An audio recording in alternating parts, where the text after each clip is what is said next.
your dad's death. Explain the situation that led to him unexpectedly passing.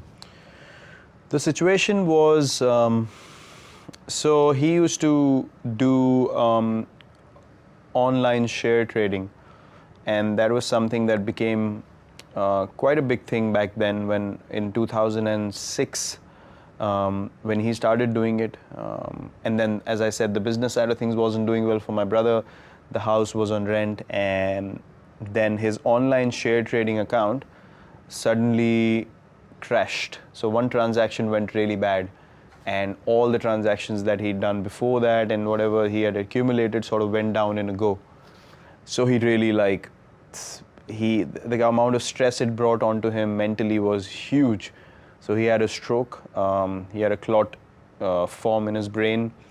I didn't know it because I was playing my first season and I was at practice, and I was coming back from practice, and I reached the house, and then my cousin's sister was there, and I asked her where everyone is, and she's like, no, they've just gone for a regular checkup. I was like, why would everyone in the house go for a regular checkup? This doesn't seem right. Why is she the only one sitting at home? So I asked her where they are. She told me they're at this place, and I was like, take me there. So we went there, and then I saw him. And then I saw him, in a situation that I'd never seen him before. And what was the situation?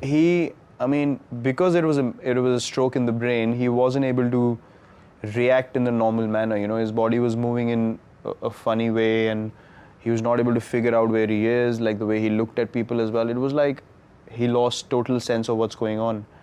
So I saw him like that, and then they took him to the operation theater, and then it was a very difficult time because they did the operation, then he came back home, and then he was in rehab, but I saw him, left side of his body got paralyzed, left side vision also got compromised, and he was just not able to communicate that well, even with the family members anymore, and couldn't do anything by himself. People had to pick him up and take him to the toilet, and there he was, a self-made man. He would just, in the house, if something went wrong, he wouldn't call anyone. He would just open the socket, the electric socket, and just start fixing things himself. So he was that self-made, and he wasn't dependent on anyone. So for a person like that to go through that, he couldn't handle it after a while, and then eventually after a couple of weeks of rehab, he got a cardiac arrest. And you were there? I was batting night. Actually. I was playing a game, and we were playing one of these 4-day games, which used to happen at the first class level, and I was supposed to resume batting the next day. And this happened around 2:30 or 3 in the morning, and we all woke up and we had no idea what to do, and he was gone by the time we woke up, and I literally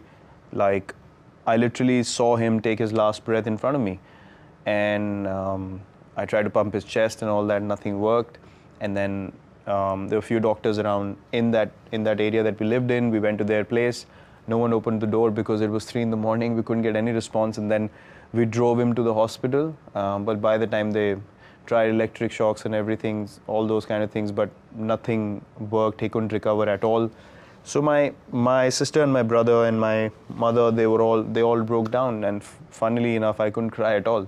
There was no emotion coming out of me, and I just became blank. I couldn't register what just happened. Why do you think that was? I have no idea. Till date, I can't understand. And I was feeling like I was myself thinking, why am I not able to cry? And then I think it was all building up inside me.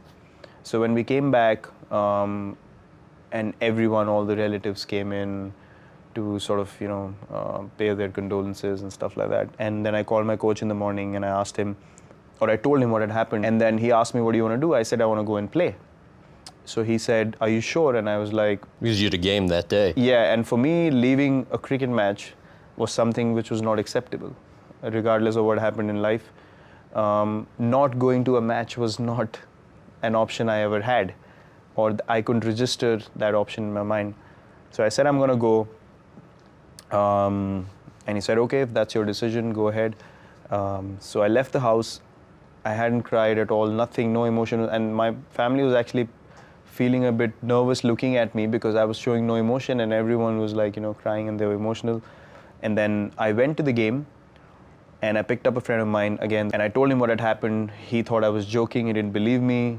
We kept going. We reached the stadium, and when we reached the stadium and I sat in the change room, and he told everyone what had happened. So when everyone came around me to tell me, we're sorry for you, and that's the time I really broke down, and that's the time all that emotion came out, and I don't know why. The strangest part of the whole story to me was that night when you called your coach back and you were upset. He was surprised that you weren't upset about what he would have thought it was about. You were upset about your performance in the game. I was upset because I was the umpire in the game made a wrong decision, and he gave me out when I wasn't out. And I was upset because I couldn't be there till the end to make my team win the game. And I was really upset about that.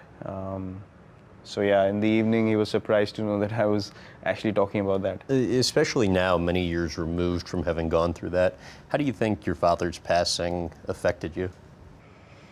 Now I feel like it was probably the most impactful thing that happened in my life. Because I remember that day, I came back from the game. After I got out, I came back to do the cremation and all the rituals that follow. And I remember telling my brother specifically that I am going to play for my country, and I am going to play this game at the highest level, and there's nothing else in life that can distract me anymore. Because it was my father's vision as well. He wanted me to play at the highest level, and he was really, really keen on me playing at the highest level as well. So I remember making that promise to my brother, and then everything in life became second priority after that incident, and cricket was the first priority. The change I saw in Virat after that day when he decided to go for that match that, after our dad passed away, I suddenly found after that he was a completely changed person in terms of his decision making. That was the day when I realized that, that he's going to go there. He's going to achieve whatever he wants to, and he's dedicated. He wants to do that for our dad now. Yet it wasn't immediate that the success came No. after that, right? I mean, you kind of for a couple-year period of time started struggling. In what ways did you begin to get careless off the field? So the thing is that the incident happens in your life, and then you move on with it. You don't know the kind of motivation it registers in your heart. I always knew that nothing else can distract me from achieving my goal, but the immediate distractions were too many. Traveling to other countries, going out, regularly, having drinks with friends, and just not being that focused. But the one thing that remained constant was every time I was down, every time I hit rock bottom, somehow I was able to put everything aside and say, right, I'm going to work hard and I'm going to get back up. So it's not like I made a promise that I'm never going to fall down. Obviously I was going to fall down. That's life. That is always going to happen in sport and life. But the ability to come back again and again made me realize that that incident was the one incident that helped me become mentally so strong that I could, even if I was distracted, because I'm human, I will make mistakes, but the ability to come back up became so much more stronger. And right now I feel so grateful that I could get that strength from such a bad time in my life as well.